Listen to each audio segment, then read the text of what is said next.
शूद्रों को इन्होंने पूंजीपति बनाया हुआ था। अगर बनाया है तो वो धीरेन्द्र शास्त्री जी हमें जानकारी दे। हिंदू राष्ट्र की परिकल्पना जो लोग ये लोग कर रहे हैं वो सिर्फ और सिर्फ मनुवाद को लाने की एक पहल है कि कैसे देश में मनुस्मृति को लागू किया जाए, कैसे संविधान को कमजोर किया जाए, जो इस देश का दलित, पिछड़ा और आदिवासी है उसको कैसे मुख्य धारा से हटाकर फिर से गुलामी की तरफ लाया जाए।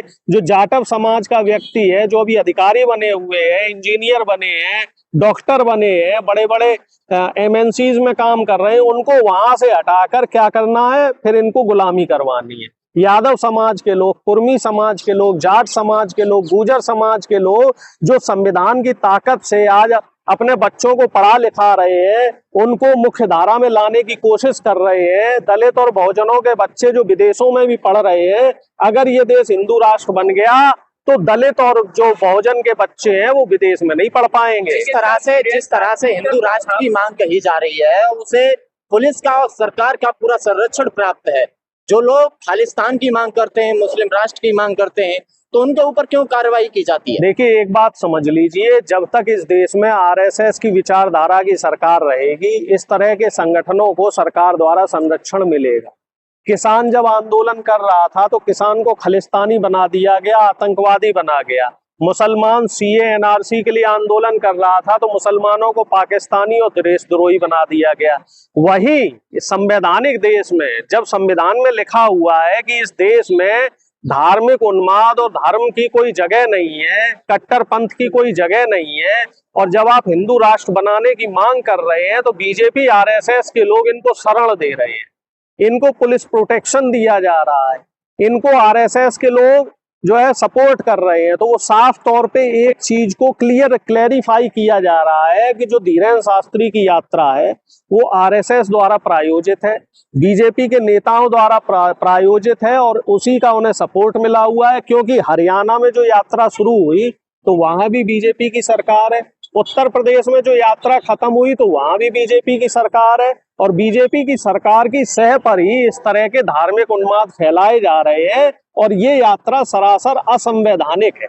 लेकिन धीरेन्द्र शास्त्री का प्रभाव तो दिख रहा है ना, तमाम देखिए सेलिब्रिटी, शिल्पा शेट्टी हो, एकता कपूर हो, राजपाल यादव हो, वो उनकी यात्रा में शामिल हो रहे हैं। दो मुख्यमंत्री उनका स्वागत कर रहे हैं, चाहे दिल्ली के मुख्यमंत्री हो या फिर मोहन यादव। वो मुख्यमंत्री किस पार्टी के हैं ये भी आप समझिए ना। जब काम कराने वाला ही उस पार्टी का है, जब आरएसएस और प्रधानमंत्री ने उस यात्रा को प्रायोजित करवाया है तो जाहिर सी बात है उस राज्य के मुख्यमंत्री उनको सपोर्ट करेंगे और उस विचारधारा के जो अभिनेता अभिनेत्री है वो उनको सपोर्ट करेंगे। क्योंकि अभिनेताओं का, अभिनेत्रियों का, सेलिब्रिटीज का, इन लोगों को सरकार के हिसाब से चलना पड़ता है। अगर ये लोग सरकार के विरोध में रहेंगे, जो ये मनवादी सरकार है, जो ये तानाशाही सरकार है, जो ये सामंतवादी सरकार है, अगर ये लोग इनका खुल के विरोध करेंगे तो कहीं ना कहीं इन्हें फाइनेंशियली लॉसेस झेलने पड़ेंगे, खामियाजा भुगतना पड़ेगा। इस वजह से अगर हम नेताओं अभिनेताओं की बात करें, सेलिब्रिटीज की बात करें, तो उनकी तो मजबूरी है कि उनको इस यात्रा में चाहे ना चाहे शामिल होना पड़ेगा, क्योंकि मामला व्यापार का है। जहां पे व्यापार का मामला हो जाता है वहां सरकार की तरफ इन लोगों को झुकना पड़ जाता है। हिंदू राष्ट्र की मांग जो कर रहे हैं, क्या संविधान इजाजत देता है? मैं आपसे क्या कह रहा हूं कि इस तरह की जो भी धार्मिक यात्राएं होती हैं, इस तरह के जो भी धार्मिक उन्माद करे जाते हैं, वो सरासर असंवैधानिक है। इसको लेकर पीआईएल भी दाखिल की जा रही है, इसको लेके सुप्रीम कोर्ट में पीआईएल दाखिल हो रही है, और अभी जब संसद का सत्र शुरू होगा तो इस पे विपक्ष भी चर्चा करेगा कि क्या इस तरह की यात्राएं इस देश में इजाजत है। कि जब देश संविधान से चल रहा है तो कोई भी धर्मगुरु इस तरह की यात्राएं निकालेगा तो उससे समाज में एक गलत असर पड़ेगा। आज तो चलो हिंदू धर्म के किसी व्यक्ति ने यात्रा निकाल दी, हिंदू धर्म मेजोरिटी में है, 80% देश में हिंदू है। कल को मान लीजिए कोई सिख धर्म का इस व्यक्ति इस तरह की यात्रा निकाले तो आप उसे फिर खालिस्तानी मूवमेंट कहोगे साहब ये कनाडा से फंडिंग हो रही है, यहाँ से फंडिंग हो रही। फिर ईसाई धर्म का कोई व्यक्ति अगर यात्रा निकालेगा तो आप कहोगे जी साहब अमेरिका और यूरोप से फंडिंग हो रही है।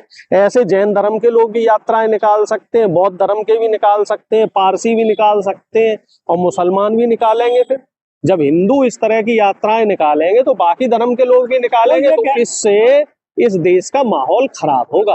वो ये कह रहे हैं कि जब ईसाई कंट्री हो सकते हैं, बुद्धिस्ट कंट्री हो सकते हैं, इस्लाम कंट्री हो सकते हैं, तो एक हिंदू कंट्री क्यों नहीं हो सकता? देखिए, हिंदू कंट्री नेपाल है तो सही, नेपाल हिंदू देश बना और नेपाल ने अपना खामियाजा भी भुगत लिया कि वहां किस तरह से अस्थिर सरकार है। जहां जहां भी कट्टरपंथ बढ़ा है उस देश का बुरा हाल हुआ है।